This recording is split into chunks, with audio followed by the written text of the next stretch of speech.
Tak. Můžu? Tak jo. Tak. Jsem účastný řekl.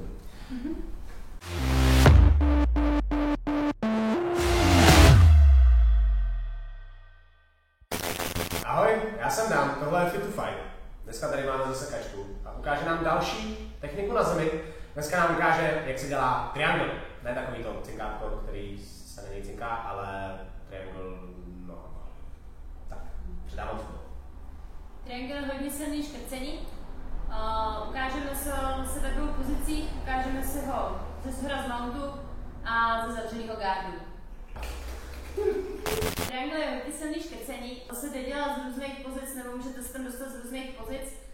Každopádně nejčastěji se dělá ze zavřeného gardu, kde opravdu je třeba omylem, ten člověk chce pasovat gard, schová jednu ruku a vy tam vlastně můžete rovnou nalézt do toho trianglu. Takže se ukážeme ze zavřeného gardu a pak si ho ukážeme i z mountu, protože pak je to třeba zase využitelný i pro to MMA, nejenom pro grappling.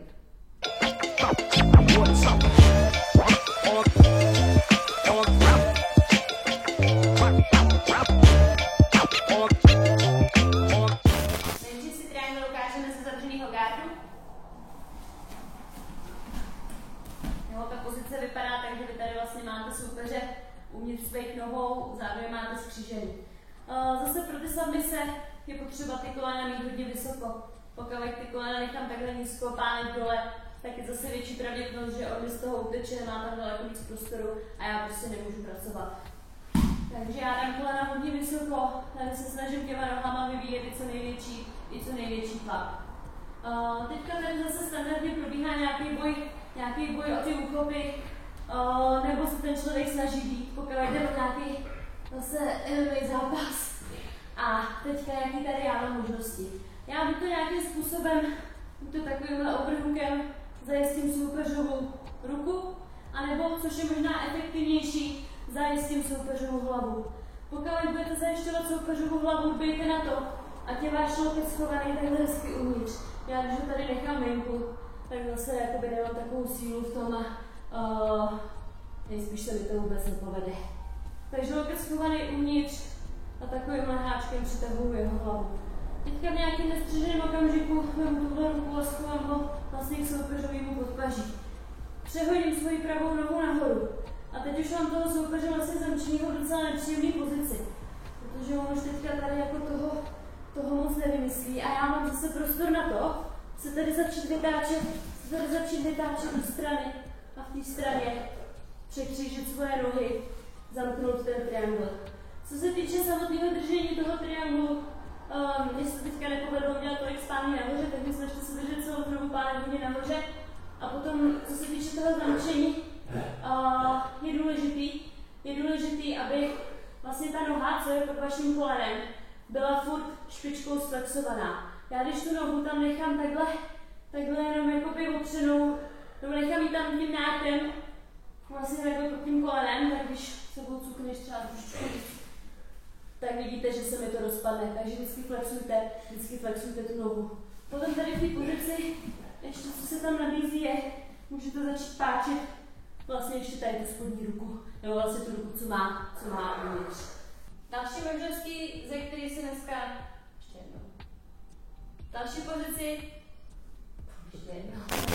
pozice, ze kterých si dneska ukážeme triangle, bude mount.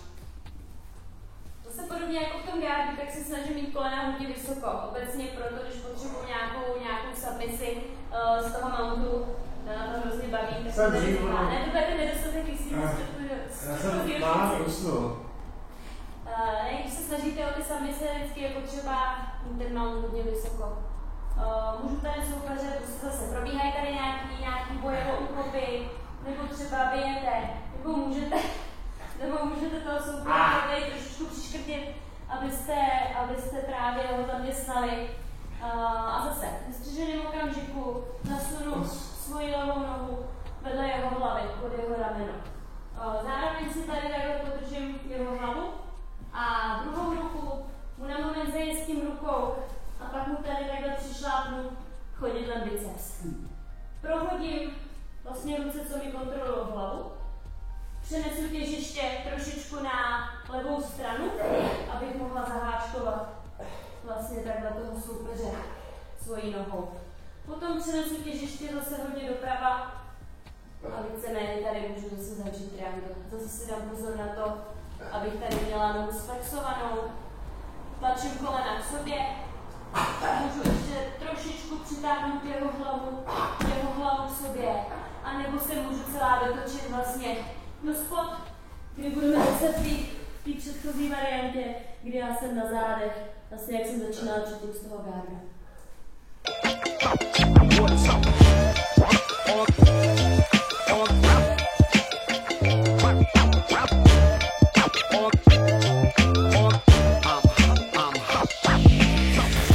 Triangle je strašně účinný škrcení a je to strašně dobrý překvápko. Když prostě máte někoho firmový v gardu a on tam rozjíždí nějaký ground pound a nedá si bacha, vám se podaří jednu ruku nějakým způsobem odizolovat, druhou prostrčíte a jste tam hrozně rychle. Stalo se to třeba v zápasu čel Sonnen s Andersonem Silvou. Sonnen ho tam v gardu mlátil celý 3 kola, nebo to bylo 5 kola, nevím, to není důležitý.